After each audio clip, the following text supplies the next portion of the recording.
talk about a couple of ideas that get you more speaker points.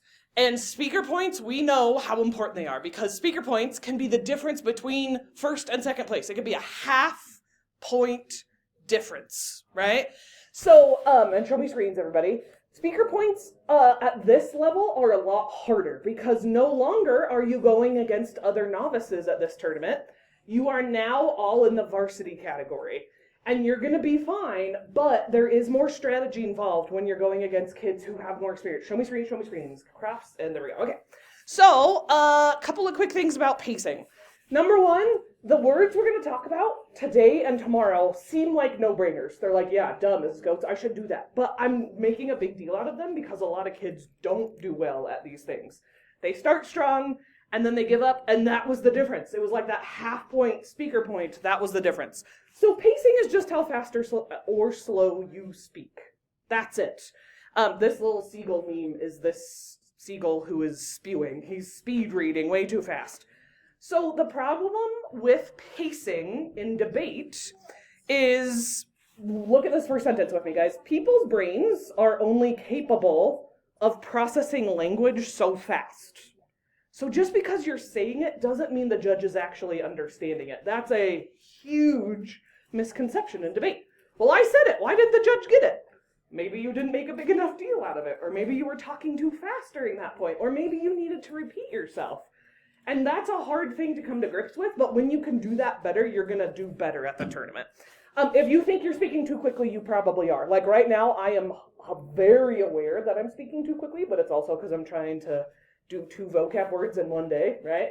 But it's true. If you think you're speaking too quickly, I guarantee you the judge is probably having a hard time staying caught up with you, okay?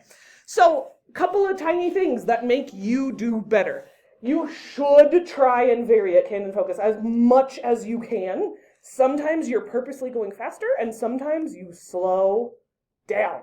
And if you need to color code your speech, these are the points where I'm going faster, these are the parts where I'm going slower, you should do that if it helps you. Especially if it's important. Obviously, you slow down on the really important stuff.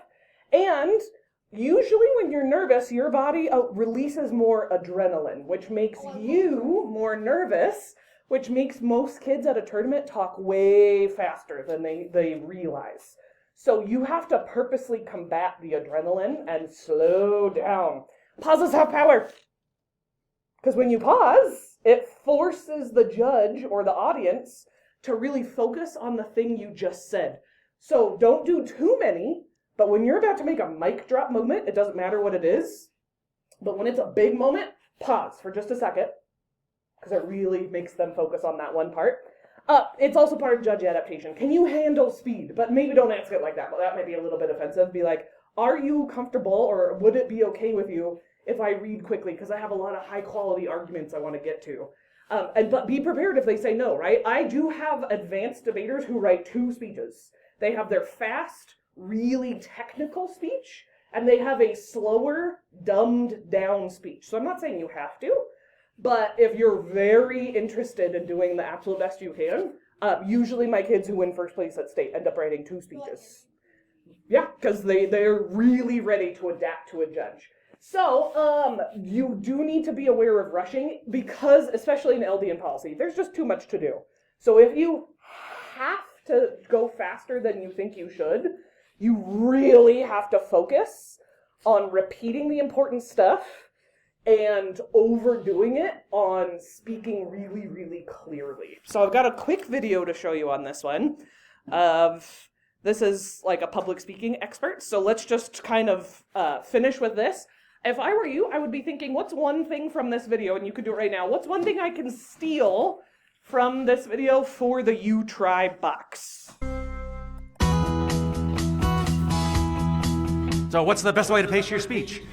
Well, you don't want to do what I just did. You don't want to rush. The big problem most people have when they get nervous is they start speaking too quickly, and that destroys the pace of their speech. Just be careful. You can't give me something that's already on the vocab chart, and that is, so you couldn't steal that first thing. What you're looking for in a speech is conversational tone. You want to sound like you are when you're talking to your best friend at lunch. Maybe the topic is different, But the pace should be the same, meaning sometimes a little faster, sometimes a little slower, sometimes louder, sometimes a little softer, and occasionally a pause. When we're nervous, we stop doing all these things. It's as if we're trying to get through this. As soon as I finish all this, sooner I can sit down and get out of here. That's not how you want to be. You don't want people focused on you seeming nervous or uncomfortable. You don't want to speak so quickly they can't understand you. You want to speak to them like you're having a one-on-one conversation, even if you're speaking to a room of 10,000 people. Now, the easiest way to really monitor your pacing and make sure it's right is you've got to rehearse, and you have to rehearse on video. There was a time when video... So, I think oratory probably does it more than anybody, but if you haven't literally watched yourself debate or perform, you're missing out. Because a lot of us do weird things that we're not aware of, and until you literally watch yourself in the moment, you're not going to know what weird things you may or may not be doing. The cameras were so expensive, you had an excuse. But not anymore.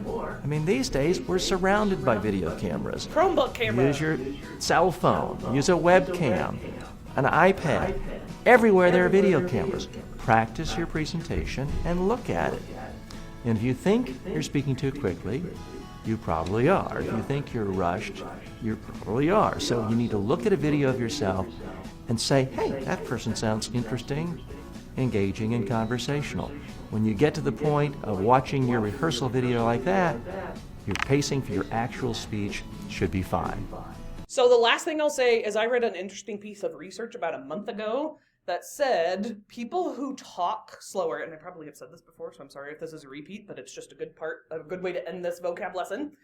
But the research said that people who talk slower actually come across as more powerful and confident and seem smarter. That there's something to do with nerves and it just kills your credibility, basically. Okay, so turn in pacing, everybody. And then come